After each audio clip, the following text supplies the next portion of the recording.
Di kelas ini kita akan membahas terkait sosialisasi legalitas usaha bagi usaha mikro di kawasan ekonomi kreatif. Yang nanti pembicaranya ada dua pemateri ya. Yang pertama, tiga ya. Yang pertama dari Posbakum Adin, dari Bapak Propam Rambe, kemudian dari Kang Wil, dari Kementerian dari Pak Ferry Setiawan, kemudian nanti yang tiga dari UPTD. Para peserta Bintek UMKM Kabupaten Tangerang yang saya banggakan, izinkan kami terlebih dahulu memperkenalkan diri.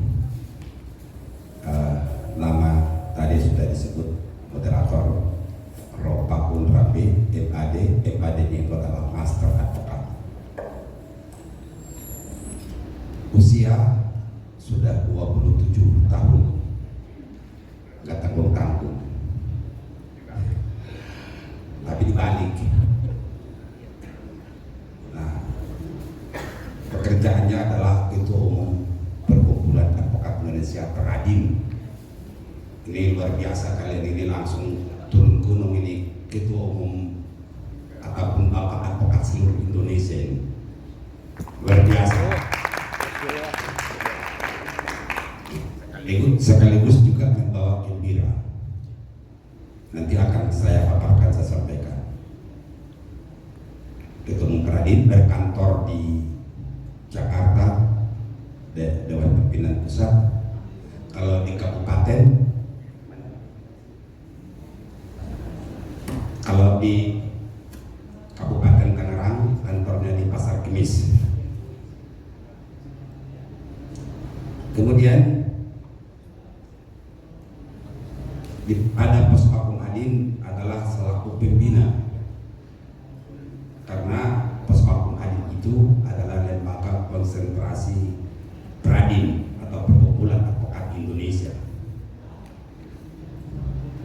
Berkecimpung di dunia hukum ini sudah malang melintang, sudah pernah menjadi pejabat-pejabat yang sudah dilalui dalam perjalanan hidupnya, sudah setengah abad. Pendidikan hukum pun mungkin sudah ada lagi di atas kopiah ini. Kalau ada di atas kopiah itu pun mau saya cari juga, tapi paling tinggi bagi manusia hanya kopiah. Jadi ilmunya itu sudah sampai sebatas kopiah dapatnya, ada lagi di atasnya. Kemudian mestinya satu persatu, tapi efektivitas saya minta kepada panitia tadi. Yang sebelah kanan saya ini Bapak Ferry. Bapak Ferry ini dari Kanwil Kemenkum RI Banten. Karena beliau ini adalah owners kami Posbakum Adin. Pertepatan Posbakum Adin itu sudah tersebar seluruh Indonesia, bukan hanya di Pasar Kemis Kabupaten Tangerang, tapi seluruh Indonesia. Seluruh Nusantara terakreditasi sebanyak 98 cabang. Itu yang untuk di Banten ini, di Tangerang Raya terakreditasi semuanya, ditambah Serang, plus tambahnya juga Bankum Gradin, Bantuan Hukum Gerakan Advokat Indonesia di Pandeglang, itu pun adalah binaan kami. Itu karena benar-benar kami dari Peradin mempunyai suatu moto, bakti untuk keadilan. Kemudian sebelum masuk kepada materi pokok yang akan kita sampaikan tentang teknik penyusunan kontrak, hanya beberapa saat kita di ruangan ini bertukar pikiran, berdiskusi. Namun di dalam slide kami, mungkin tidak dibagikan panitia, di slide kami itu sudah tertulis nama lengkap saya dan nomor HP-nya. Kalau mau butuh ditulis nomor HP-nya itu. HP itu online 24 jam. Karena saya harus monitor anggota seluruh Indonesia 24 jam juga. Bagi kami pelayanan hukum dan bantuan hukum kewajiban. Ada kategori mengatakan status kami ini sebenarnya sebagai apa sih? Advokat itu yang namanya advokat apapun ceritanya, begitu berbicara hanya ujung-ujungnya uang. Bagi kami, karena kami adalah pengacara negara, advokat negara, dibayar oleh negara, memberikan bantuan gratis. Sekali lagi, memberikan bantuan gratis tanpa dipungut biaya apapun. Owners kami adalah yang sebelah kanan saya ini, Pak Ferry. Kalau beliau bilang stop, kami stop. Tapi makanya tadi saya minta langsung aja sekaligus materi narasumber menyampaikan karena ini sejalan.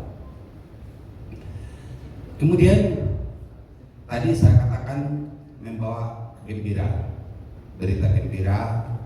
Mungkin juga nanti saya minta waktu ke sebelah Bapak Panitia kalau diperkenankan 10-15 menit yang karena sana lebih banyak saya lihat pesertanya. Berita gembira bahwa Pradin membidani kembali yang stok lama dibangunkan kembali yang namanya itu Mahkamah Desa.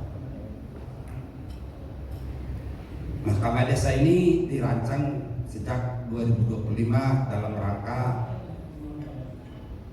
memenuhi kriteria sesuai dengan program pemerintah dalam hal ini. Presiden Prabowo yang sekarang ini kelihatannya memihak pada masyarakat ataupun rakyat. Kami tertarik dengan segala argumentasinya, penyampaiannya sehingga Pradin pada awal 2025 sejak Januari mencoba ingin mengangkat program Mahkamah Desa. Mahkamah Desa ini adalah sejalan dengan program pemerintah. Materi yang kita bahas sekarang ini adalah tentang UMKM. Kemudian ada lagi program beliau itu koperasi merah putih. Apapun itu acaranya, apapun itu kegiatan UMKM, koperasi apapun silakan tentang perekonomian kita, kalau tidak didukung dengan hukum yang kuat itu sama dengan kok. Oleh karena itulah kesepakatan kami di Pradin ingin mendukung pemerintahan Prabowo ini untuk mensejahterakan rakyat, memberikan dorongan, memberikan perlindungan, memberikan pelayanan, memberikan pengayoman. Ini yang akan kami sampaikan. Oleh karena itu, nanti Mahkamah Desa itu ada di setiap desa. Persoalan apapun yang terjadi nanti di desa itu ataupun di kelurahan itu tidak sedikit-sedikit ke pengadilan, tidak sedikit-sedikit ditangkap polisi. Urusan merek terlambat pun diterbitkan urusan polisi.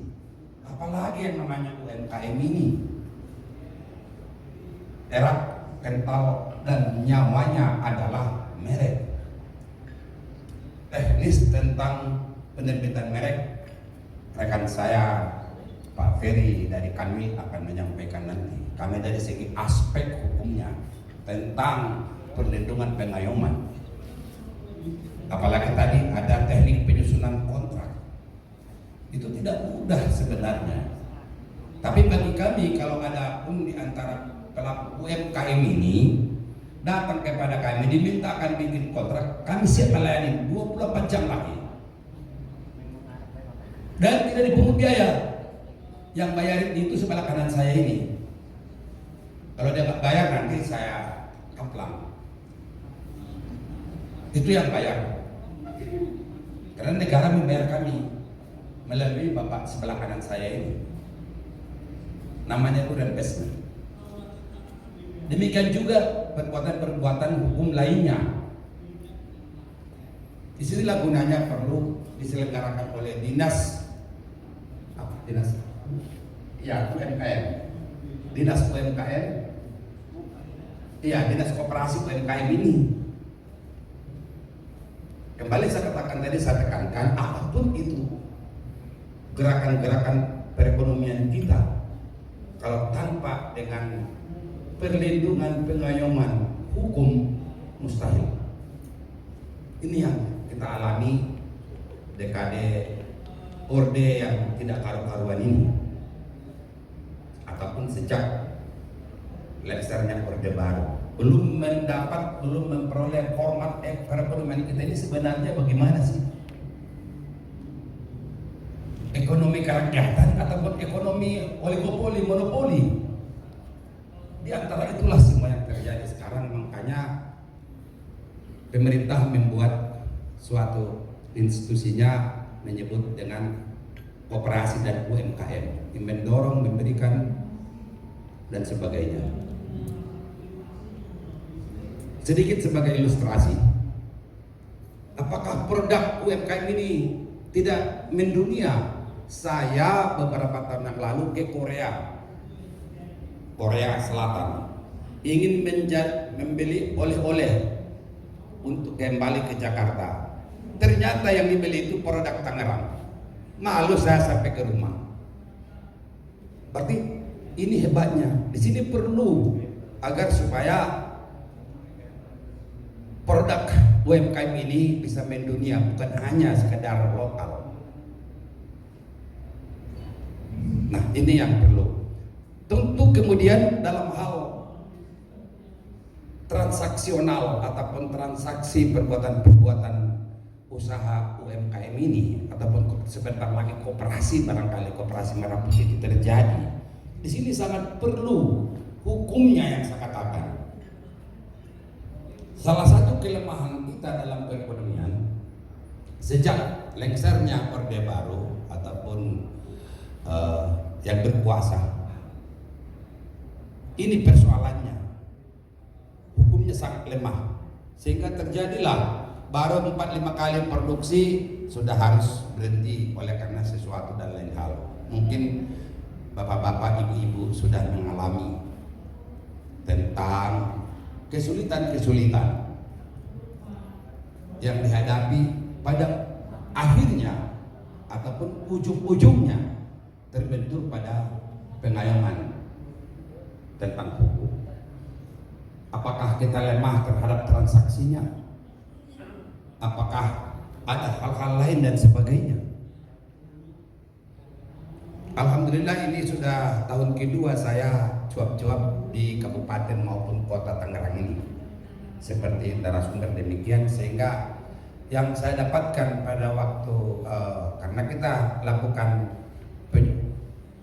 diskusi yang demikian, bukan monolog tapi dialog, itu semua terrekord dan divideokan, selalu itu saya pelajari.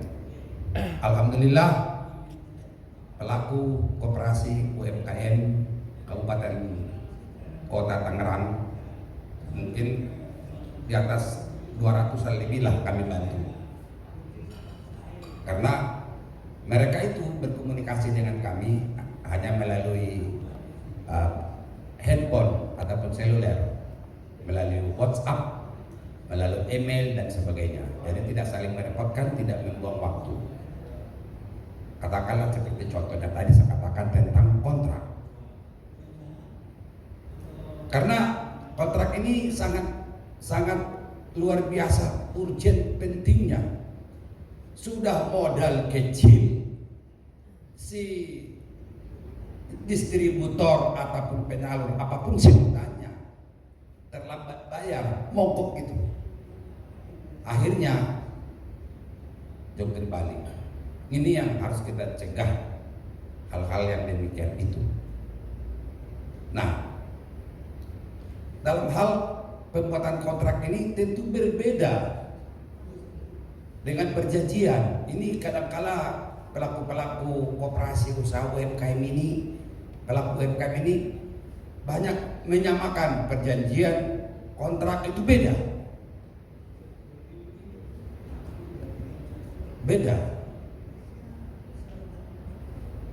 Perbedaannya adalah Kalau kontrak, saya tidak mulai dulu kontrak. Kalau perjanjian yang disebutkan dengan perjanjian itu dalam hukum perikatan, saya ulang sekali lagi, perjanjian itu dalam hukum perikatan. Karena hukum perikatan itu macam-macam. Ada perjanjian, ada kontrak, ada endorsement dan sebagainya, itu hukum perikatan. Tapi justru dibeda-bedakan. Hukum perikatan itu dengan macam-macam demikian itu penggunaannya, peruntukannya harus kita cermati. Inilah yang saya ulangi sekali lagi kelemahan kita pelaku-pelaku koperasi UMKM ini. Kalau perjanjian itu dua belah pihak ataupun beberapa pihak yang menyebutkan, mengikatkan diri dalam suatu perjanjian itu, bukan hanya pihak ke satu, pihak kedua, mungkin pihak ketiga dan seterusnya. Dan materi daripada perjanjian itu mesti balance, ada keseimbangan. Jadi tidak diberatkan satu pihak. Kalau diberatkan satu pihak dalam perjanjian, maka perjanjian itu batal dengan segala akibat hukumnya, karena suatu perbuatan yang dilarang oleh hukum. Itu namanya perjanjian. Kalau kontrak beda lagi. Kontrak itu hanya owners, seperti saya dengan sebelah kanan saya ini dari Kanwil ini. Beberapa hari yang lalu kami teken kontrak, tapi judulnya bukan kontrak, tapi materinya itu adalah materi kontrak. Ini saya berikan langsung contohnya. Pemerintah Kementerian Hukum RI mendapat anggaran APBN. Penyalurannya itu melalui Kanwil. Seperti Bapak Peri ini dari Kanwil Kemenkum RI Banten. Kemudian dalam pelaksanaan pemberi bantuan hukum ini kepada masyarakat sudah ada ketentuan-ketentuan kriterianya. Itulah yang dikatakan dengan kontrak. Kalau saya sanggup, saya lanjut. Kalau tidak, saya mundur. Itulah bedanya perjanjian. Lantas materi penyusunan kontrak ini bagaimana? Sama tidak dengan perjanjian? Beda. Bedanya di mana? Bedanya itu kalau perjanjian tadi balance, kepentingan pihak-pihak yang diatur di dalamnya, sedangkan kontrak tidak, kepentingan Pak Ferry ini loh barang saya, barang ini kalau kamu mau silakan angkat, teken, kalau tidak mau silakan mundur. Itu namanya kontrak. Yang diatur adalah kepentingan satu pihak, yang disebutkan dengan bahasa kerennya itu owners. Ataupun dalam perbuatan hukum kami ini namanya mereka ini adalah regulator. Kalau kami Posmakum Ain ini adalah operator. Suatu pekerjaan tanpa operator itu tidak akan terjadi. Apakah cukup regulator aja Pak Ferry ini yang mengatur tadi yang saya katakan hanya mengatur kepentingan sepihak?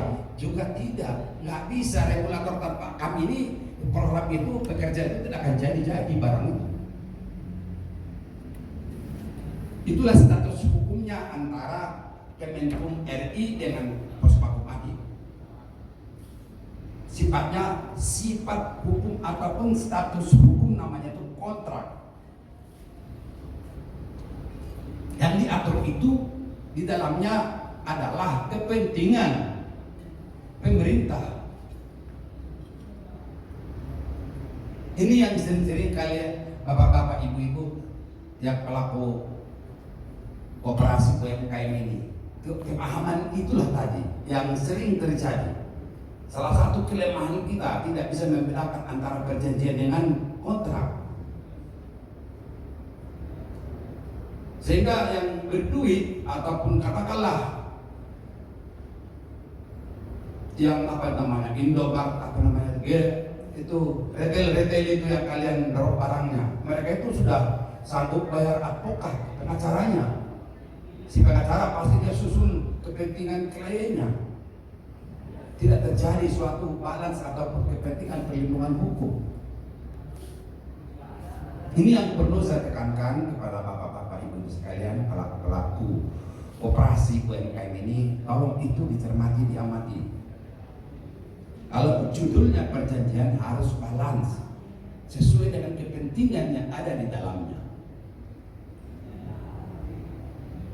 Gak boleh berat sepihak.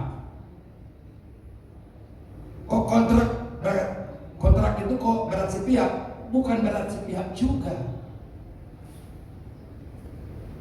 Karena yang melakukan kontrak itu adalah kepentingan bersama, namun ada satu sumber pelakunya,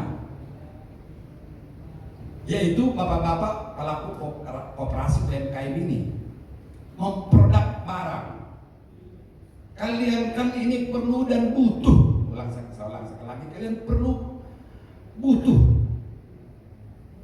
jaminan barang ini dibayar oleh retail, apakah itu Indomaret, apalagi ataupun ekspor buka LC-nya ke luar negeri sana. Mana? Itu yang membuat kontrak itu kalian, bukan retail yang membuat kontrak kepada kalian. Kalau kalian terbalik,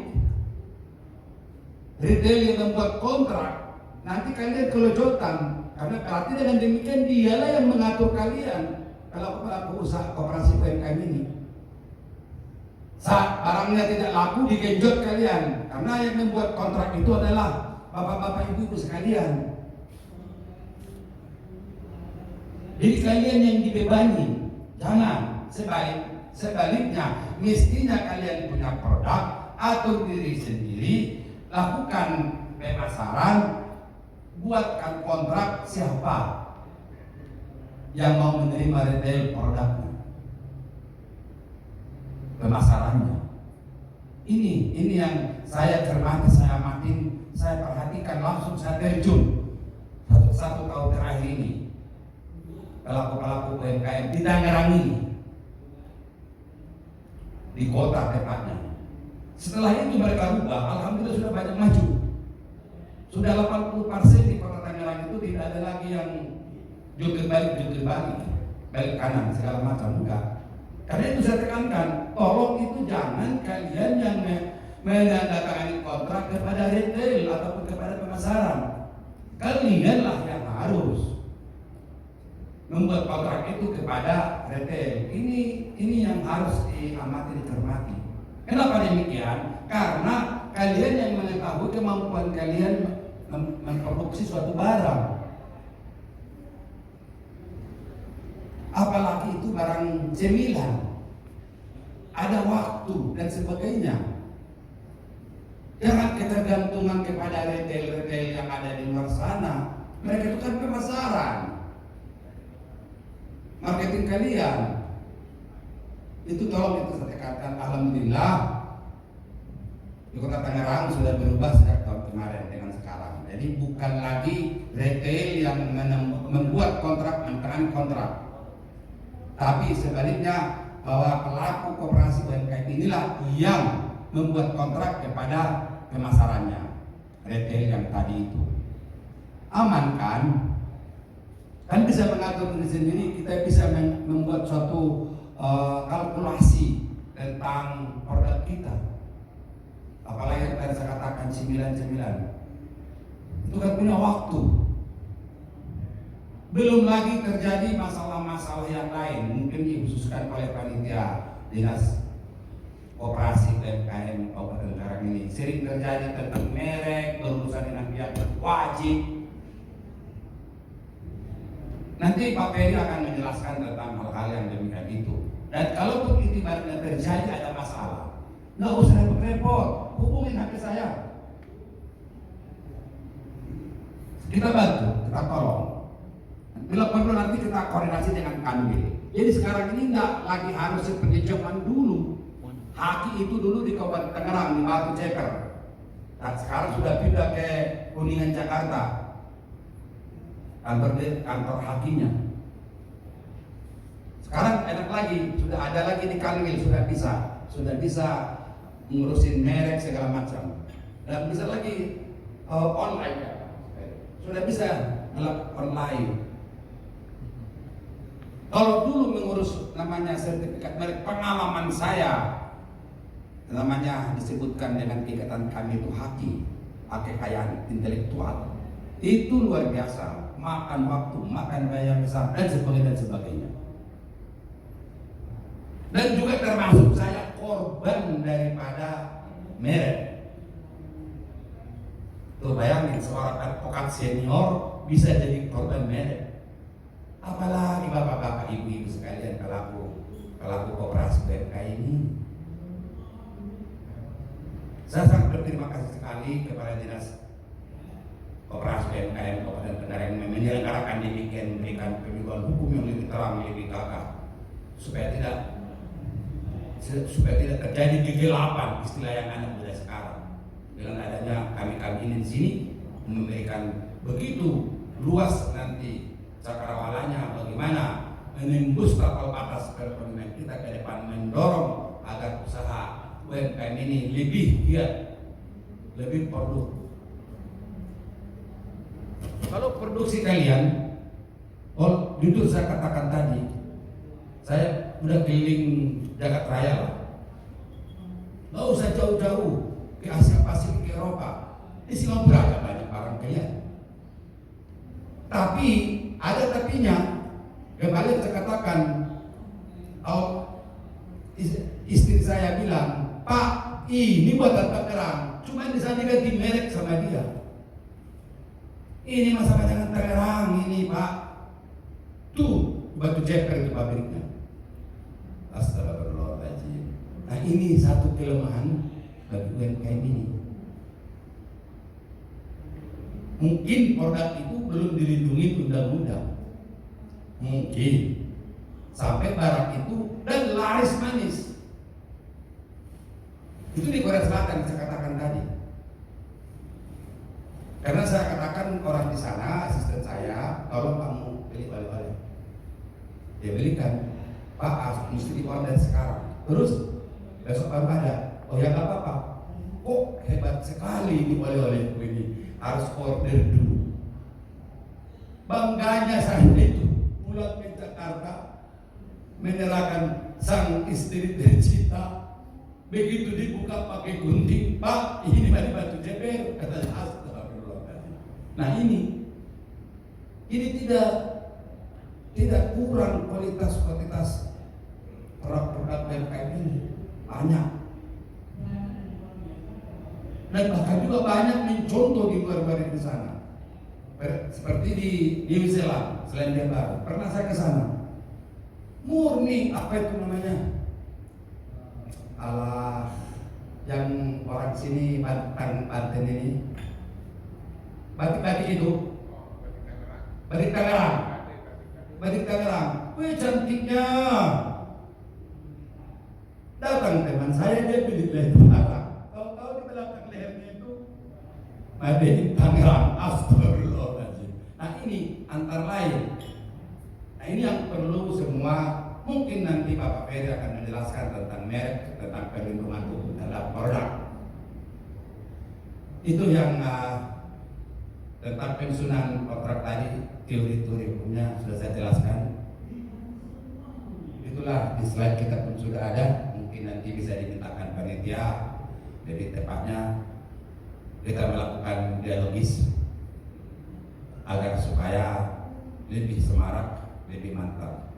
Dan memang tadi sudah saya katakan awal bahwa saya minta bergandengan tangan, bergandengan duduk bersama menyajikan diskusi kita pada siang hari ini, supaya nanti ini sejalan, karena ini senyawa, tapi saya pisahkan antara kelayanan dan bantuan hukum, demikian juga terhadap merek. Walaupun itu dalam dunia akademisi berbeda kurikulumnya, tapi ini adalah kepentingan kita bersama. Demikian yang saya sampaikan. Mari kita mendengarkan paparan dahulu, nanti bisa kita dialog dengan Kanwil kedua. Sekarang dari Kanwil Kemenkum Banten. Terima kasih. Wassalamualaikum warahmatullahi wabarakatuh. Terima kasih kepada Bapak. Bertepatan bos saya ada di sini yang punya kantor di Kabupaten Tangerang ini setahun terakhir yang sudah menangani malang melintang tentang operasi pelaku UMKM ini. Silakan. Baik, terima kasih waktunya Pak Moderator. Izin menambahkan sedikit ya. Perkenalkan, sebelumnya nama saya Pica Hariman sebagai ketua dari organisasi bantuan hukum Pos Baku Madin Kabupaten Tangerang. Kebetulan kami beralamat di kelurahannya Kota Baru, Kabupaten Tangerang. Jadi hal ini juga tahun lalu sudah ada dilakukan ya di kabupaten juga. Ada beberapa yang mengkonsultasikan kepada kami, tapi yang saya aneh, kami berkegiatan juga di Kota Tangerang. Lebih banyak pelaku UMKM Kota Tangerang yang berkonsultasi dengan saya ketimbang kabupaten. Karena yang di kabupaten cuma ada 5 tercatat di saya seperti itu ya. Nextnya mungkin saya berharap tadi seperti ada memang drafting untuk perjanjian atau kontrak apabila memang Bapak Ibu pelaku UMKM mendapatkan kesulitan, kami bersedia untuk membantunya seperti itu. Itu perkenalan dari saya. Yang ingin saya sampaikan sebetulnya yang sedikit, bahwasannya kami dari Pos Baku Madin Kabupaten Tangerang pada saat kami memberikan layanan bantuan hukum kepada pelaku UMKM, ternyata tidak hanya sekedar bagaimana untuk terlaksananya proses UMKM tersebut dari perencanaan produksi sampai dia menjual, tapi ada ekses-ekses tertentu karena kesalahan yang tidak diketahui oleh pelaku UMKM, sehingga ini yang menjerat pelaku UMKM masuk ke jeruji besi. Nah, ini yang kami tangani. Ya, di Kabupaten Tangerang di tahun 2024 itu saya menangani ada 3 kasus. Ya, pertama itu terkait merek. Tadi disampaikan oleh pihak Kanwil, ada merek, ada izin edar dan sebagainya gitu ya. Nah itu ada, ini hati-hati, pelaku bisnis di UMKM di Tiga Raksa ya, areanya saya nggak boleh sebutkan ya, di Tiga Raksa produksinya itu adalah alat pembersih ya. Sebetulnya dia punya brand tertentu terhadap produk yang dia produksi, alat pembersih tersebut. Di situ ada alat cuci pembersih cuci piring, ada deterjen cair gitu ya, kemudian ada pewangi pakaian, kemudian ada yang untuk bahan pewangi setrika dan sebagainya. Sebetulnya dia sudah memiliki brand tersendiri, tapi karena minimnya pemahaman dia mensuplai produk ini ke konsumen dia yang ada di Cilegon dalam jumlah besar. Karena volumenya yang besar tadi, otomatis tergiur oleh laba yang lumayan karena volumenya besar. Ternyata begitu sampai di Cilegon, sama orang tersebut ditempeli labelnya Rinso, merek dari Unilever. Dilaporkan gitu loh. Begitu ditrace, ditelusuri ya, ternyata penyuplainya adalah rekan kita yang ada di Tiga Raksa tadi. Ya, mati-matian Pak, saya memperjuangkan itu agar dia terbebas, karena sesungguhnya yang memalsukan itu adalah konsumen dia yang ada di Cilegon. Ya, distributornya dia sebetulnya nggak pernah memalsukan, cuman kesalahannya apa? Ada permintaan tanpa merek. Dia sebetulnya punya merek ya, boleh Bapak cari, ada mereknya Cering. Ya, Dia sebenarnya punya merek gitu loh. Nah, orang ini order tanpa merek kita dan dilayani. Nah, disitulah awal dari kesalahannya. Ya, kemudian di dalam KUHP itu ada namanya juga pasal 55 KUHP turut serta dalam sebuah tindak pidana, itu juga kena. Nah, ini yang harus kehati-hatian. Ya, kemudian ada yang satu lagi itu pemalsuan merek. Tadi Bapak menyampaikan pengrajin tas. Ya Pak ya, hati-hati. Saya mengingatkan, ya yang saya tangani kemarin sama Pak, areanya itu karena banyak pengrajin, ini daerahnya Tiga Raksa ya, Tiga Raksa dan sekitarnya sana memang banyak pengrajin. Pemalsuan merek Eiger. Ya, macam-macam dia tuh Eiger itu, ternyata bukan sepatu aja. Itu ya, ada tas Eigernya, ada baju dan sebagainya, dilaporkan oleh pemegang merek Eiger. Ya, saya tangani juga, kena vonis juga. Ya, tadi yang pertama kena vonis 8 bulan, akhirnya itu ya, karena saya perjuangkan dari tuntutan 2 tahun vonis 8 bulan. Kena vonis juga akhirnya kena sanksi pidana. Artinya ini yang saya sampaikan bahwasannya pelaku UMKM apabila tidak suka atau rasa segan dan sebagainya untuk berkonsultasi dengan orang yang memahami hukum, itu yang kami khawatirkan. Kita berharap memiliki keuntungan yang sedikit untuk UMKM ini, kan kita belum berharap kaya ya, kecuali nanti udah maju pesat, kita udah bisa ekspor dalam volume yang besar sekali, nah barulah kita di situ jadi kaya raya kan gitu ya. Tapi saat ini saya hanya berpikir pelaku UMKM itu baru sekedar untuk memenuhi kebutuhan hidup. Tapi pada saat kita baru sekedar ingin memenuhi kebutuhan hidup, tapi kita karena kesalahan prosedur yang kita tidak paham, kita terjerat sanksi pidana, lebih pendidikan. Nah ini yang saya harapkan. Ya. Kemudian saya juga mengingatkan, ini perlu kita hati-hati. Contoh, ada produk-produk tertentu yang diatur oleh pemerintah, bahwasanya sistem distribusinya itu ada aturan tertentu. Tahun 2025 ini kejam. Saya ingatkan, pemerintah melalui aparat penegak hukumnya sadis. Ya, ini hati-hati. Jadi kalau salah kita menggunakannya, di situ kita akan kena. Contoh, Bapak membeli Pertalite di pom bensin, sah atau haram? Sah ya, sah kan? Bapak beli itu, ya kan? Pakai motor Bapak sendiri atau mobil Bapak sendiri. Karena kalau pakai motor kita beli tanpa barcode pun boleh ya, kecuali mobil harus pakai barcode. Kalau beli Pertalite, pakai motor kita sendiri. Kalau Bapak jual, Bapak sedot dari motor Bapak, kemudian Bapak jual Pertalite ini, Bapak mengambil keuntungan Rp1.000. Secara hukum Bapak membeli kemudian menjual. Menurut logika kita, boleh nggak kita beli sangkok? Boleh kan ya? Tapi ternyata ada undang-undang yang mengatur khusus, itu barang bersubsidi. Kan gitu ya?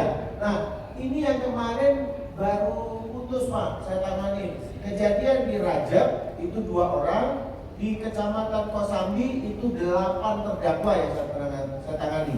Berarti totalnya ada 10 orang dalam case khusus untuk masalah perjualan jual beli ini tadi. Kalau bicaranya kan dia tukang tambal ban, dia jualan. Baru-baru maksudnya banyak yang jualan seperti itu. Ya, ini masuk di dalam kategori UMKM juga. Ya kan? Nah, inilah yang ingin saya sampaikan. Mohon izin kepada Ibu Pemda dari Kanwil juga, bahwasanya kami memang bekerja sama Pos Bakuan Kabupaten Tangerang itu dengan Kanwil Kementerian Hukum Provinsi Banten. Ya, jadi jangan khawatir kalau meminta bantuan kepada kami, insya Allah kami akan membantu dan memberikan pelayanan yang terbaik. Gak perlu takut, kenapa? Di sini ada orang Kanwilnya, bukan saya cari muka atau bagaimana. Kalau ada dari kami yang berperilaku tidak baik, boleh dilaporkan kami langsung ke Kanwil Kementerian Hukum. Ya, dan kami pun bekerja sama dengan bagian hukum Pemda Kabupaten Tangerang. Ya, kami juga ada kontraknya. Masing-masing punya kontrak. Tadi yang disampaikan oleh ketua umum saya, bahwasanya ada kontrak, ada perjanjian. Dengan Kanwil Hukum Banten, sebagai perpanjangan tangan dari BPHN, kami juga punya kontrak dengan pemerintah Kabupaten Tangerang, juga kami punya kontrak.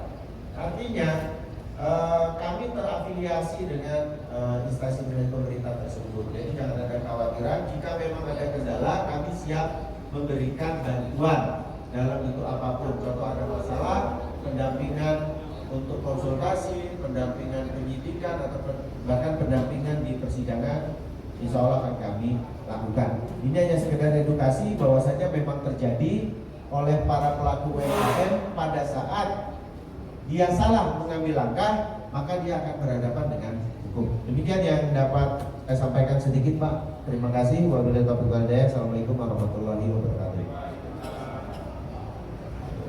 Warahmatullahi wabarakatuh. Yang terhormat Ibu Kadis UMKM Kabupaten Tangerang, yang terhormat Bapak-bapak dari UKM ya, Kementerian Koperasi dan UMKM, beserta jajaran, perkenalkan saya Kang Dani, salah satu pengrajin anyaman di Kabupaten Tangerang. Kami lebih di produk kami yaitu tentang peci yang pure dari anyaman bambu. Kemudian ada pisah-pisah juga yang sudah terkenal, Tarakman, yaitu peci khas Kabupaten Tangerang, mitra kami juga. Perusahaan saya namanya UMKM saya Saung Bakul. Di Saung Bakul itu ada edukasi juga untuk anak-anak usia sekolah maupun mahasiswa. Dan untuk kreasinya yaitu anyaman dari bahan pandan dan bambu. Di sini di tahun 2024 lalu, sedikit bercerita, kita mengikuti satu kegiatan yaitu Inkube, di mana kami dipertemukan dengan beberapa investor dari beberapa daerah kabupaten dan kota. Nah, alhamdulillah hari ini ada kegiatan seperti ini. Mudah-mudahan nanti dapat membantu kami selaku UMKM, Pak, karena kami masih sangat awam tentang kerjasama dengan investor. Sangat awam kerjasama dengan investor. Yang tadi disampaikan ada beberapa hal terkait dengan tentang surat perjanjian dan sebagainya, sehingga perusahaan kami juga atau UMKM juga tidak mengalami kerugian. Yang tadi prolog yang disampaikan oleh Bapak dari Kemenko UKM tadi.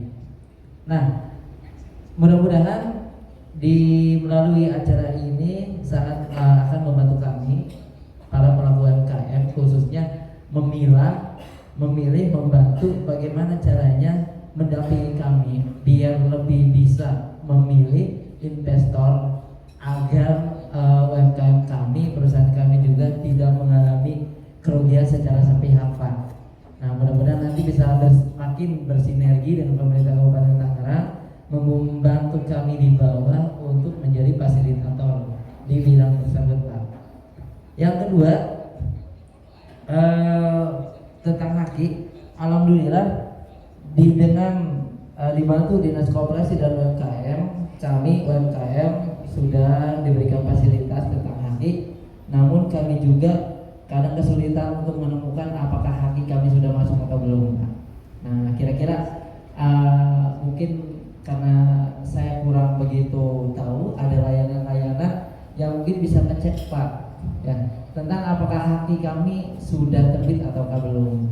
Nah, adapun untuk brand merek alhamdulillah sudah, tapi kami ada beberapa produk yang sudah didaftarkan tapi belum tahu seperti apa cara melihatnya. Informasi yang kami dapat untuk mengetahui apakah produk kami sudah masuk haki atau belum, ya, termasuk salah satunya ini yang memang sudah berproses dihakikan agar benar-benar menjadi khas peci Kabupaten Tangerang, begitu, Pak. Demikian, assalamualaikum warahmatullahi wabarakatuh.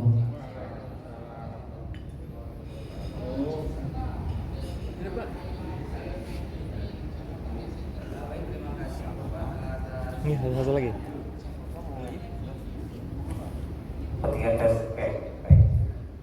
Izin Pak. Silakan Pak. Bismillahirrahmanirrahim.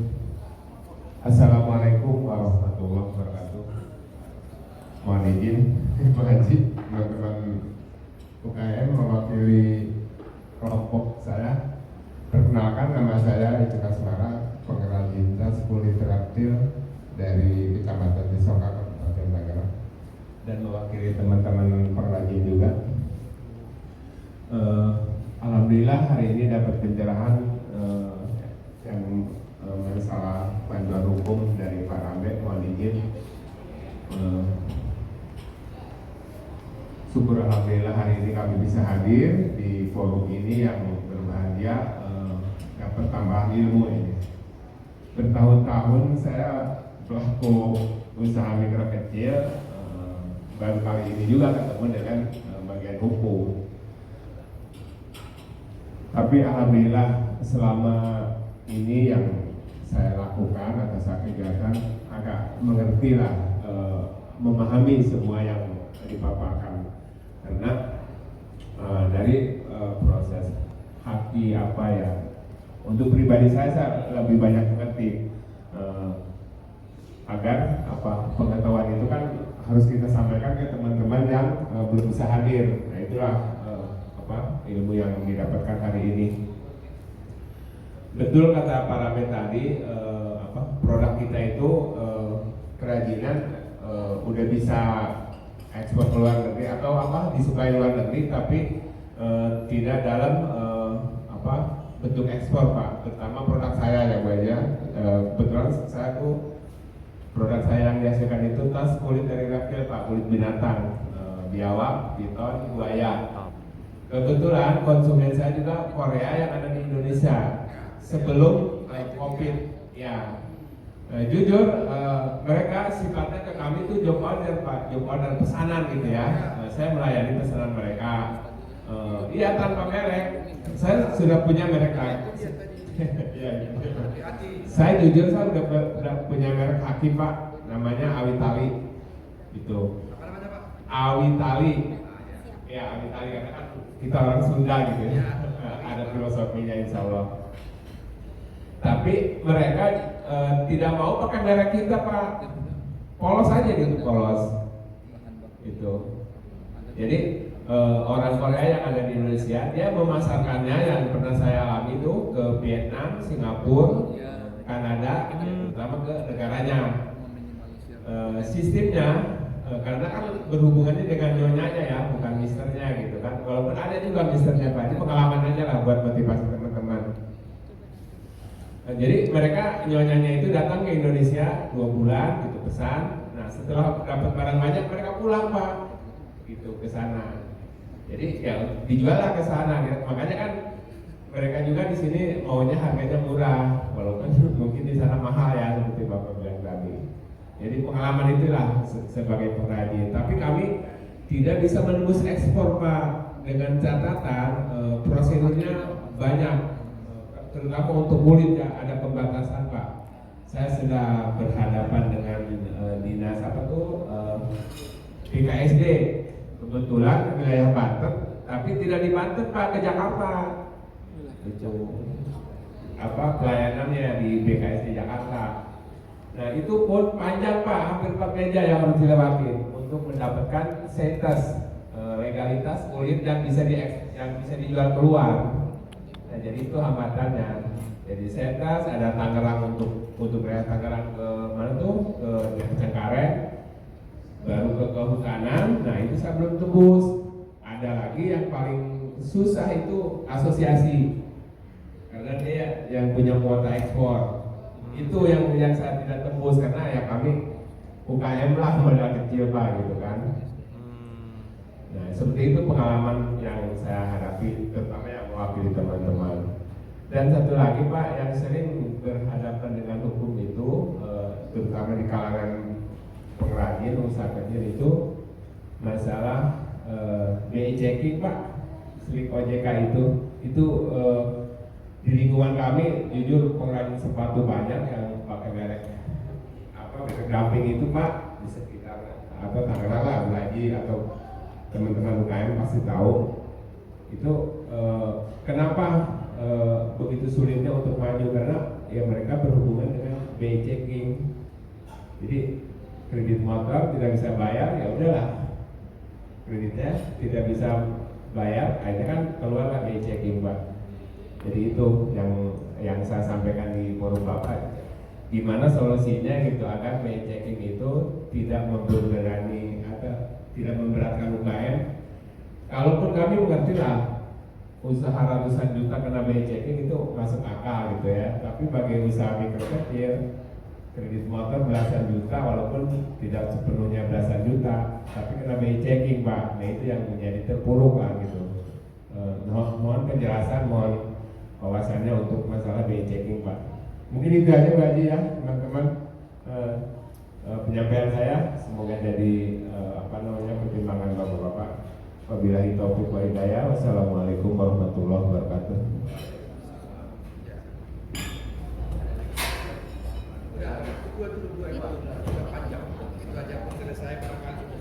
Ya, ini Pak, untuk merangkum tadi Pak, untuk dari perlu untuk pertanyaan menuju ke pos baku Madi itu ada 3 pertanyaan Pak. Yang pertama terkait pendampingan kerjasama investor Pak. Kemudian yang kedua terkait untuk ekspor Pak, untuk tas kulit. Kemudian yang terakhir itu ada terkait BI checking Pak. Ini bagaimana untuk pengajuan kenapa terlalu sulit seperti itu Pak? Silakan Pak. Yang pertama mengenai pendampingan dari rekan saya, walaupun dia anak buah saya, tapi tetap saya katakan rekan. Itulah namanya ciri khas advokat. Kita siap, tolong dicatat, tolong diingat, jangan tergiur. Yang namanya investor tidak akan pernah mau rugi sepeser pun. Ini pengalaman. 50 tahun saya menjadi seorang advokat, sudah berkeliling jagat raya, berpraktek bukan hanya di Indonesia, tapi pada prinsip seperti itu, namanya kapitalisme. Era tahun 70-an, mungkin bapak-bapak itu sekalian masih kecil atau belum lahir, itu kapitalisme di Republik ini tidak ada. Ekonomi kerakyatan dapat kita rasakan. Sekarang mana ada ekonomi kerakyatan lagi? Inilah yang ditumbuh kembangkan oleh Prabowo. Saya sangat simpati walaupun saya paling benci dahulu dengan dia. Sekarang timbul cinta sama Prabowo ini. Dia kental dengan ekonomi kerakyatan karena saya tahu betul bapak dia itu guru besar saya di Universitas Indonesia, Prof. Sumitro. Mulai dari kecil kami dahulu waktu kuliah pun saya sudah kenal dengan beliau ini. Tapi sekarang timbul berubah 180 derajat. Gak tahu itu. Moga-moga tidak berubah itu mental moral akhlaknya beliau itu. Saya tahu betul siapa itu Prabowo itu. Berubah. Kan udah angkuh, sombong segala macam kok. Setelah jadi presiden mungkin puncaknya sudah dia berubah. Oleh karena itu kembali saya katakan tadi pertanyaan awal. Ini penanya ini memang luar biasa. Jangan-jangan pendidikannya sudah S3 juga ini. Boleh saya katakan investor tidak akan pernah mau rugi, tapi ini mencari keuntungan. Kembali kepada seperti sistem liberal kapitalisme. Jangan itu kita anti. Kapitalisme itu adalah bagian daripada aliran ekonomi komunis. Makanya pada waktu kita dulu larang itu komunis beredar di Republik ini, itu antara lain. Dan kaya semakin kaya, miskin semakin miskin. Itulah tujuannya. Tak boleh demikian itu. Oleh karenanya kami siapa? Tadi rekan saya sudah bilang. Catat nomor telepon. Susah menghubungi telepon beliau, telepon saya. Dimanapun kalian berada berusaha, nggak ada masalah. Kita dampingin. Kita akan lihat namanya itu konstruksi hukum. Ini yang kalian tak ngerti karena itu pendidikan hukum. Walaupun dia pendidikan hukum, karena yang S1, S2 belum tentu paham demikian itu. Mesti S-Doker. Kalau sudah S-Doker kan cair. Itu namanya konstruksi hukum, bagaimana membuat suatu perikatan. Seperti yang saya jelaskan awal tadi, perikatan itu macam-macam. Perjanjian, kontrak, endorsement, dan sebagainya. Ini banyak sekarang ini investor kapitalis yang nggak mau rugi. Contoh seperti merek bapak tadi ini. Ini terkenal mahal. Kan saya bilang, kok dompet saya beli di Amerika capu buaya, itu kata. Mana intang bang? Mereka hanya tempel merek doang. Apakah selamanya Bapak seperti begitu? Nah, ini ayo cari kemajuan. Oleh karena itu kembali kepada pertanyaan pertama tadi. Itu kita sangat memahami itu. Inilah dari Allah sudah saya katakan. Kelemahan kita itu usaha ekonomi kita ini, perdagangan kita ini, hukumnya selalu diabaikan. Jangan. Apalagi tadi dari Kanul sudah menjelaskan tentang merek ini itu segala macam. Yang paling ironinya lagi, hal yang sama terjadi seperti begitu. Impor barang dari Cina tanpa merek sampai di Jakarta di merek ini. BNB memang ada merek dia punya sertifikat. Tapi sudah ada juga punya merek BNB internasional. Nah, saya berhadapan dengan internasional, lagi diperiksa sekarang di Den Haag, di Belanda. Itu antara lain, makanya perekonomian itu kalau kita tidak didukung oleh hukum yang kuat, mawas diri, bermacam problem. Seperti yang Bapak di belakang itu tuh, yang punya topi itu Pak, itu. Kalau berkenan, mohon maju ke depan, lihat dulu topinya itu. Ini kan sangat menarik, sudah populer sekarang ini. Kenapa tidak? Ini lagi ngetren ini, sudah kayak seperti di Texas aja. Nah, ini produknya Pak, coba lihat.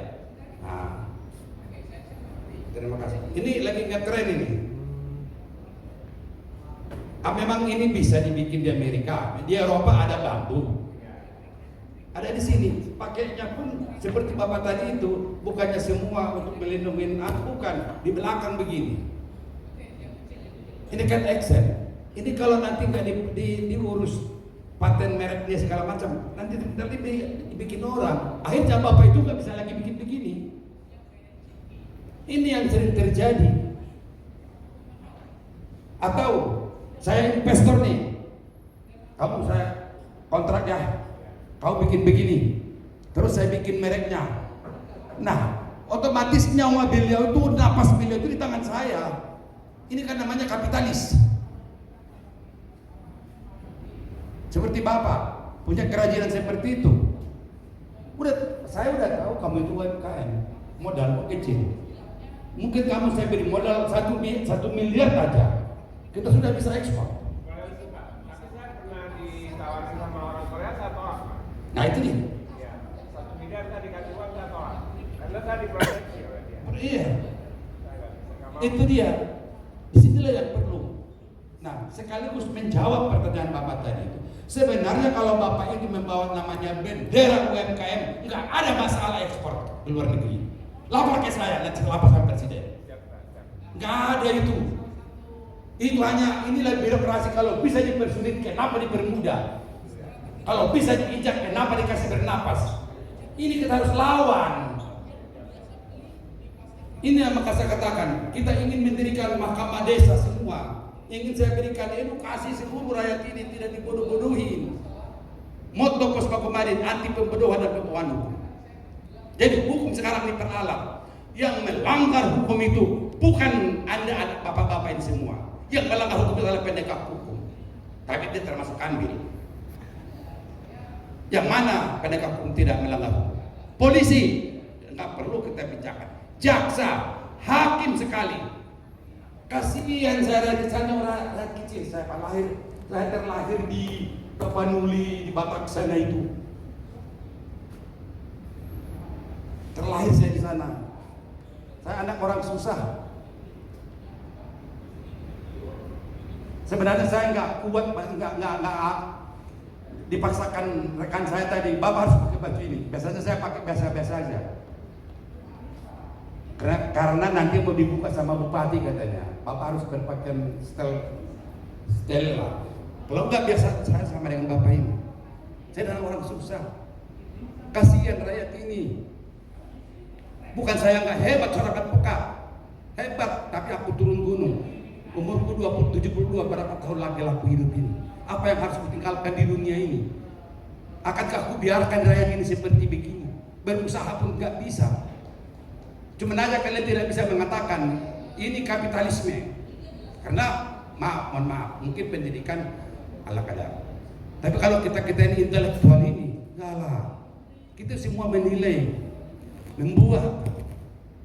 Dua minggu yang lalu saya ketemu dengan menterinya, sangat mendukung sekali itu mahkamah desa, supaya bila mana ada persoalan seperti tadi ini usaha, kok usaha kulit rakyat mau hidup, kok nggak didorong, malah dipersulit. Belum lagi nanti persoalan limbah lagi, persoalan ini lingkungan segala macam. Itulah gunanya mahkamah desa. Nanti mahkamah desa akan melindungi rakyat.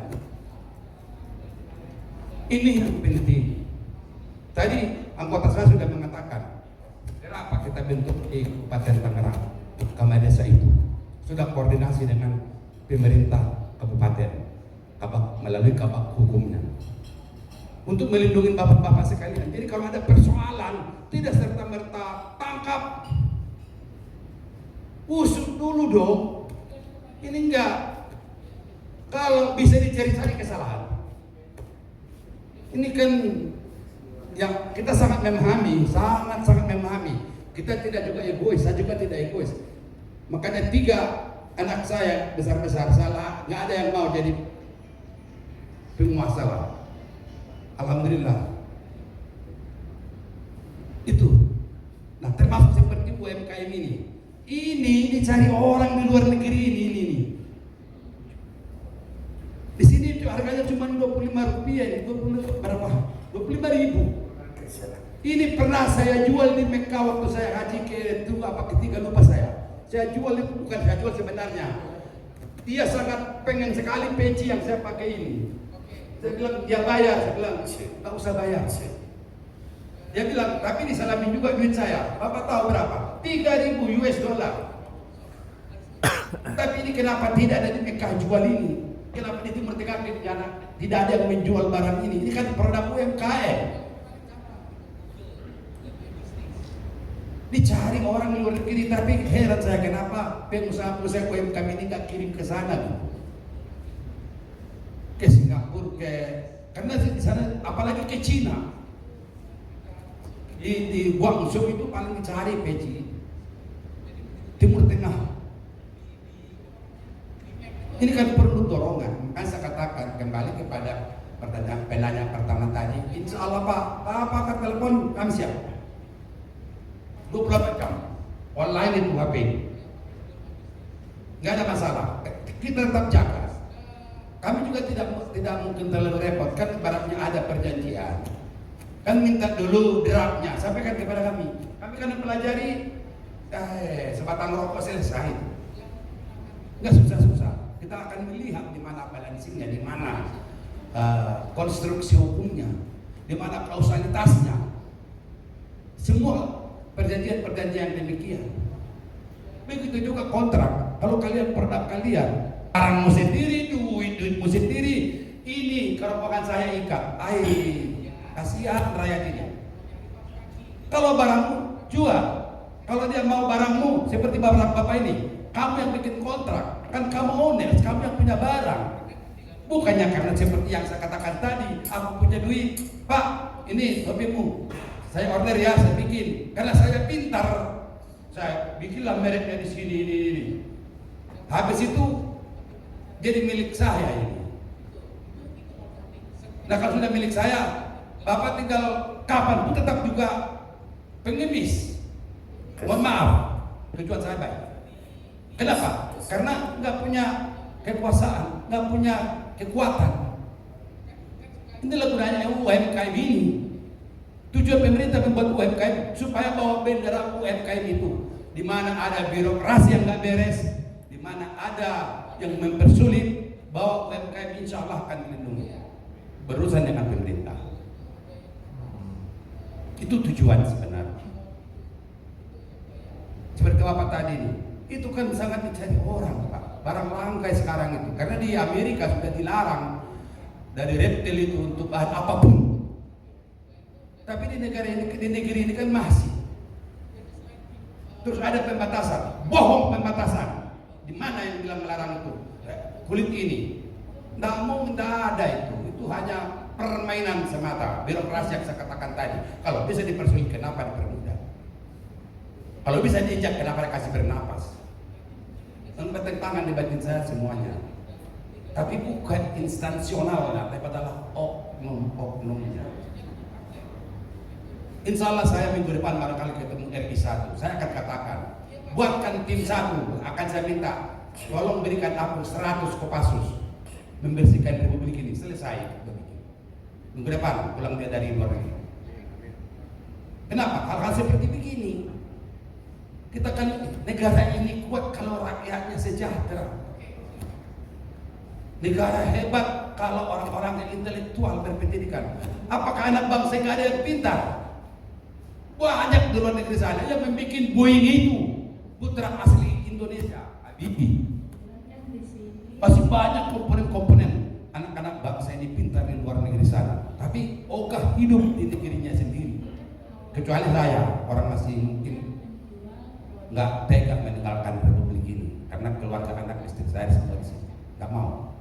Ini yang perlu Bapak tercamkan dalam rangka usaha UMKM ini atau membawa bendera UMKM, insya Allah akan bisa jalan mulus semuanya. Oleh karena itu saya dambakan tentunya agar supaya tidak terjadi kesulitan-kesulitan berusaha. Tolonglah itu jangan dikesampingkan hukum. Kami siap. Memang saya paham. Mungkin dibilang bapak-bapak tidak akan mungkin tega. Advokat itu kan harus bayar, Pak. Mungkin. Tapi sekarang kan saya bertegas. Kami tidak meminta bayaran apapun. Apalagi dari UMKM, sudah tahu duitnya kecil. Kami sudah dibayar beliau ini. Dibayar oleh negara melalui APBN. Regulator yang saya maksudkan itu adalah pemerintah, regulator mereka, pemegang kekuasaan mengelola anggaran itu. Kami operator, kami dibayar.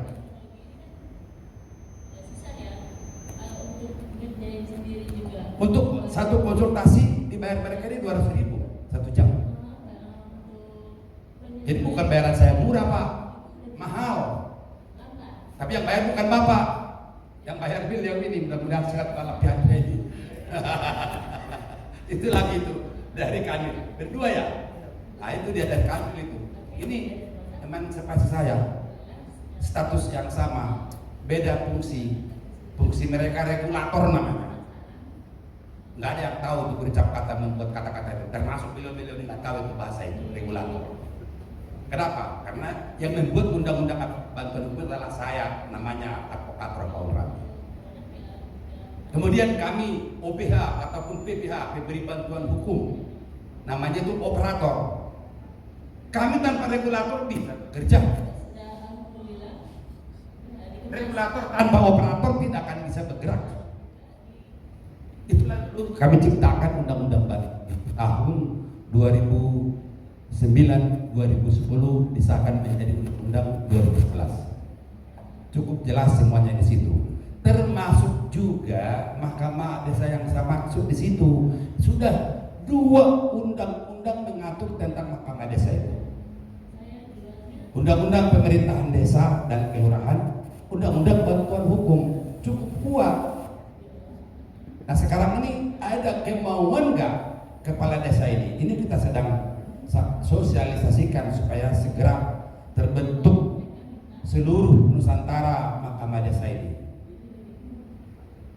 Jadi kalau program pemerintah Kemenkum itu mereka hanya bisa, tujuan mereka membentuk pos Bankumdes. Nggak mungkin, tapi alhamdulillah saya kan zaman seperti saya mereka. Ayo kita tingkatkan, jangan hanya pos Bankumdes. Bikin Mahkamah Desa sekalian. Mereka kaget. Apa iya? Apa dasar hukumnya? Saya kan udah setengah abad jadi advokat. Saya kumpulin undang-undang peraturan menyangkut Mahkamah Desa ini. Mulai sejak tahun 1814 sampai sekarang. Saya inventarisir semuanya kurang lebih ada 30 peraturan. masih hidup dan masih eksis, masih berlaku.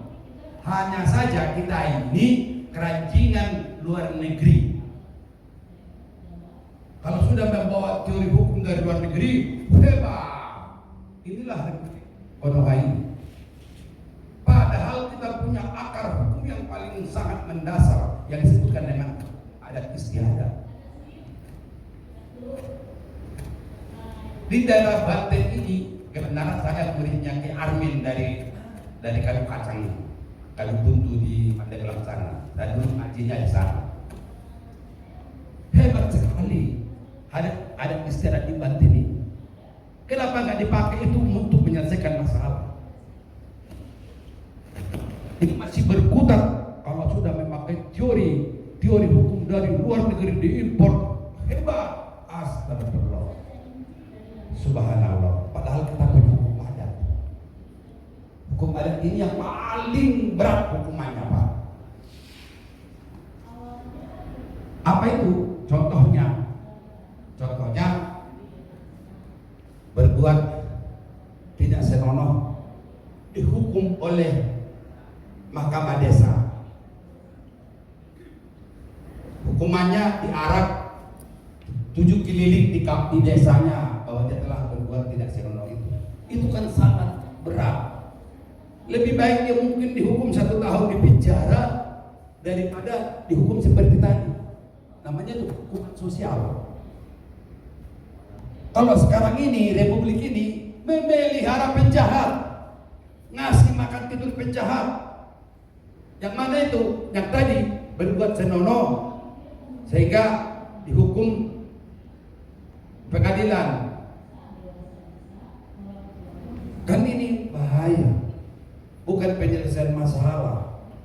Inilah akar persoalan di tengah-tengah masyarakat, termasuk perekonomian kita ini. Sudah jelas produk dari Tangerang, masih ada lagi nanti dari Pandeglang lagi bikin yang sama seperti Tupi ini. Ini kan dia bikin harganya lebih murah lagi. Itu kan tidak mendorong ekonomi lemah. Di sini yang perlu kita lakukan perlindungan hukumnya, yang apa dipaparkan oleh beliau ini tadi. Semua bahannya dari bambu, tapi sudah lain merek. Itu bersaing bagus. Tapi kalau saling cuplik mencuplik, contoh mencontoh, itulah lazimnya perekonomian kita. Tolong itu dihindarkan. Berinovasilah sesuai dengan kemampuan kreasi kita yang ada. Sama-sama peci hitam semua, tapi kalau tadi mengatakan kalau modelnya desain industrinya itu beda, kan itulah gunanya hukum merek, hakim. Ini yang perlu. Dan juga jangan sekali-kali kita melakukan manuver UMKM ini dengan tebak menebak, jangan. Lebih baik skill kita, keahlian kita, itulah kita bina, insya Allah bisa besar. Dan yang terakhir tadi pertanyaannya mengenai BI checking. Ini BI checking ini juga termasuk malapetaka bagi pengusaha ekonomi lemah. Itu semua pesanan oligopoli peraturan demikian itu. Ini bagaimana mencegahnya? Tahu diri, Pak. Hanya itu. Tidak ada solusi yang lain. Tahu diri. Jangan sekali-kali. Maka saya katakan, kalau bisa makan tahu tempe sambal terasi, itulah dulu manfaatkan. Daripada makan roti keju tapi itu membawa bahaya. Buat apa? Pilih mana? Itu ya. Akhirnya nanti persoalan hanya ATM aja, BI checking, blokir OJK, Anda akan berhenti berusaha. Nggak ada gunanya. Apalagi sekarang ini yang namanya apa itu pinjol itu, aduh, di HP kita itu mungkin bisa 100 kali, 200 kali nawarin duit itu demikian. Dan tergiur lah dengan demikian itu. Itulah gunanya pemupukan adat istiadat yang awal. Tolong ini akar budaya, akar kita ini, adat kita ini kita pupuk, kita pertahankan, jangan dihilangkan.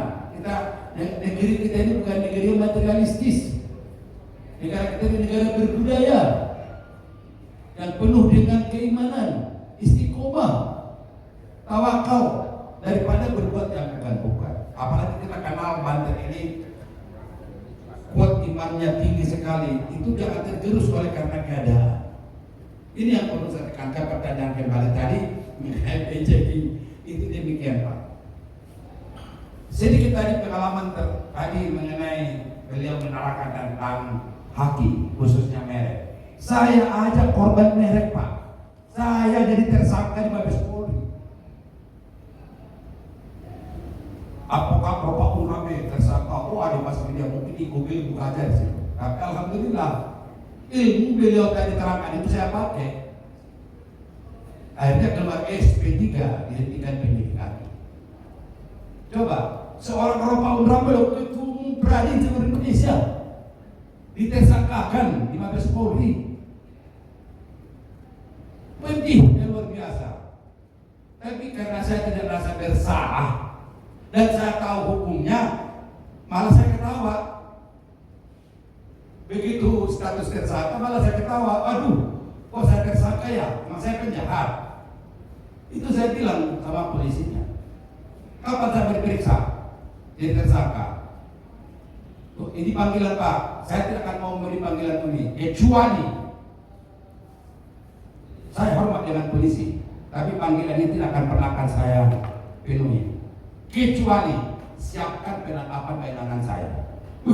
Ini terbalik. Kok mau ditangkap, mau ditahan kan gitu? Karena saya tidak merasa bersalah. Jangan harapkan saya memenuhi panggilan polisi ini. Saya bisa hormat dengan polisi. Terus Pak, ya itu pokoknya. Kecuali tadi siapkan penangkapan penahanan saya, nggak usah angkat ke saya, cukup foto, kirim ke WA saya datang. Akhirnya damai. Saya bilang kalau memang kalian butuh saya nggak mau injak kantor polisi itu karena saya tidak merasa bersalah. Silakan periksa saya di kantor saya, diperiksa di kantor saya. Saya jelaskan sih. Tapi sudah tersiar masuk medsos saya tersangka, status itu loh, status janda status tersangka, status janda kan gak enak itu kata-kata itu, walaupun tidak benar. Kalau status duda memang itu maunya, mudah-mudahan Bapak tak duda, yaitu malah dipamer kalau duda. Tapi kalau janda kan gak bisa dipamer Pak, kasihan. Apalagi tersangka, kalau langsung kita jadi orang walaupun belum tentu kita bersalah. Inilah mengenai hakim merek. Pengalaman bagi saya seorang advokat Bapak Unrabe ditersangkakan. Tapi ilmu saya tadi yang apa terangkan dulu ya, saya berpegang kepada kebenaran itu. Selesai. Akhirnya ngobrol dengan Baris Krim Polri, kalian yang ajukan ke pengadilan atau aku yang mengajukan ke pengadilan? Itu saya bilang berapa SP3 aja udah selesai kan gitu. Ini yang perlu. Bagaimana kalau bapak-bapak yang punya UMKM ini terkena merek itulah tadi yang diceritakan anggota saya ini. Dia nggak ngerti dia barang-barangnya sendiri yang nempelin merek orang lain. Hati-hati UMKM, apalagi barangnya nanti tersor seperti ini. Ini nanti laris ini, sebentar lagi laris ini. Mungkin bulan-bulan depan sudah tersor di Jakarta ini. Karena sudah gaya pakainya kan bukan begini. Kan begini ya Pak, seperti Bapak tadi ya. Separuh. Kenapa? Karena beberapa minggu lalu saya rakernas, anggota saya ada beberapa orang pakai begini.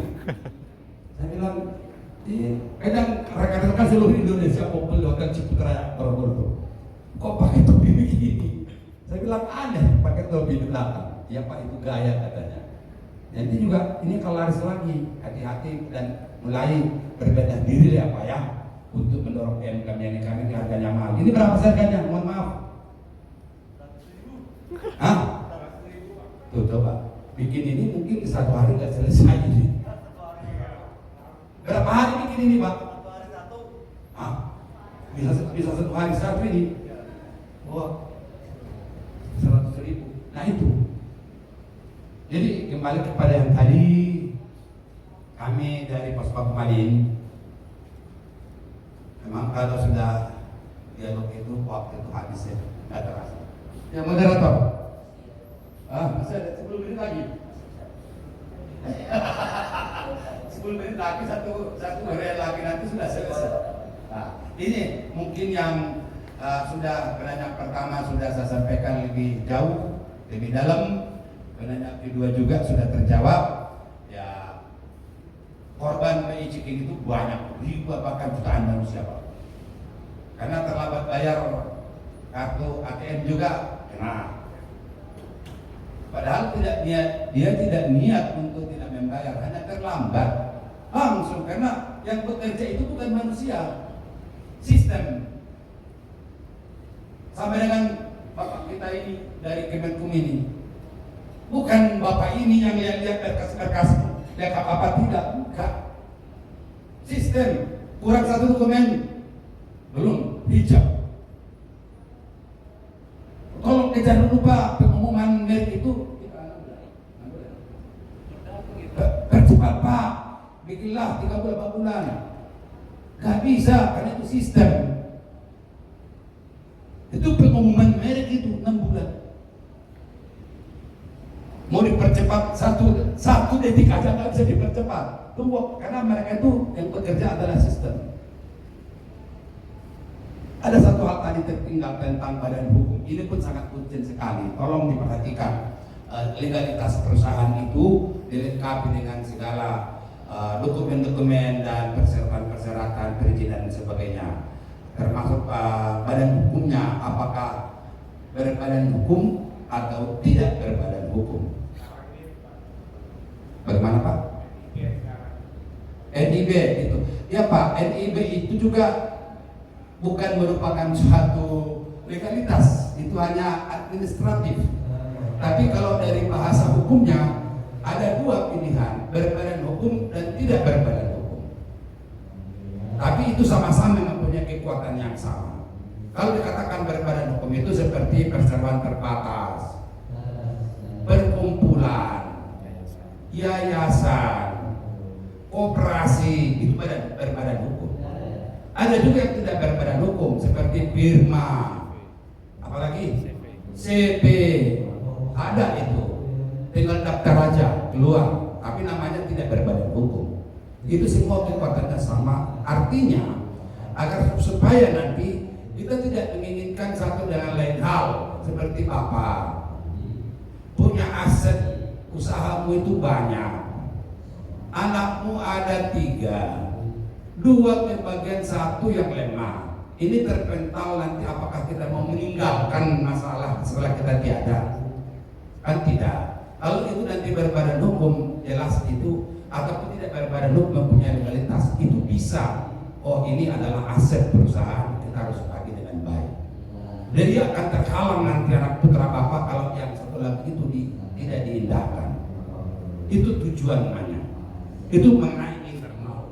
Eksternal, kita melakukan transaksi itu dilindungi hukum juga.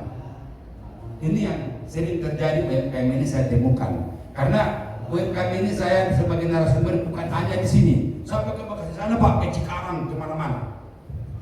Karena kita kan rekanan dari Kementerian Koperasi. Sekarang malah dibagi 2 lagi, ada UMKM, ada koperasi lagi ya. Nah itu yang kami lakukan dan saya harapkan itu pun kalau ada nggak susah-susah kok. Bikin aktenya, tanya Bapak ini minta nomor HP-nya apa saja yang persyaratan, pun ada persyaratan itu di sistem bakunya. Itu yang perlu diperkuat. Apalagi namanya sudah ada kekuatan hukum badan hukum usahanya itu. Kalau tadi apa namanya Bapak bilang tadi NIB itu ya, nomor induk berusaha itu atas nama usaha belum itu. Itu hanya apa itu namanya itu administratif. Perizinan. Ya, bahwa Bapak itu berusaha ini bidangnya gitu. Tapi kalau badan hukum usaha ataupun tidak berbadan hukum tapi dia berbentuk suatu usaha yang tadi ada firma, ada CP, itu bisa. Baru ada NIB-nya. Bukan hanya Bapak punya NIB, saya juga punya NIB. Pos Adin ini kalau ada NIB-nya nggak bisa jalan seluruh Indonesia. Bidang pelayanan jasa hukum. Uang kami dibayarnya kecil oleh negara, buat kami bukan bayaran, tapi pengabdian kami seperti keadilan dan sebagainya. Itu yang perlu saya tekankan supaya saya tidak lupa. Tadi awal mestinya itu saya awali dengan tentang badan hukum usaha. Itu perlu, kalau ada kesulitan tanya kami, dan enggak susah kok Pak, bikin ke notaris saja kok. Kenapa susah? Enggak susah. Nah kemudian mengenai adanya support bank. Bank ini boleh saya katakan, karena saya juga ahli hukum perbankan, nggak ada satupun namanya bank itu mau rugi. Kenapa Bapak berusaha ikut bank menikmati hasilnya? Karena Bapak pakai uangnya. Apakah memang harus pakai uang bank kita berusaha? Coba lihat yang katanya beginian itu. Jarang mereka pakai itu. Dan termasuk saya. Saya punya bengkel besar di Jelambar, Bogor. Berapa kali orang bank datang, Pak Rambe tolong dong, biar kami tambahin kapital modal begini. Saya bilang, saya tidak akan pernah mau berhutang dengan bank. Kalau bisa, kamu ngutang uang saya kan? Itu yang benar. Jadi banyak pemikiran orang itu kalau sudah pakai uang bank bekerja atau berusaha, yang itu hebat. Saya katakan tidak, kecuali modal kerja. Modal kerja kan sedikit. Seperti apa produknya? Mungkin kurang beli bahan, ada pinjaman bolehlah. Tapi kan jangan bebanin, jangan kamu berusaha ikut bank menikmatinya. Banyak itu tertipu di publik ini, khususnya UMKM kita. Di mana UMKM ini ditawar-tawarin memang betul kan dapat kemudahan kan Pak, bawa bendera UMKM ke bank dikasih kan, diberikan kan, mengembalikannya sudah nggak bisa, kenaklah apa namanya tadi BPJK kan kacau ya. Sudah jam 12 kurang 5 menit, sebentar lagi kita sholat zuhur. Demikian Pak, apakah lanjut?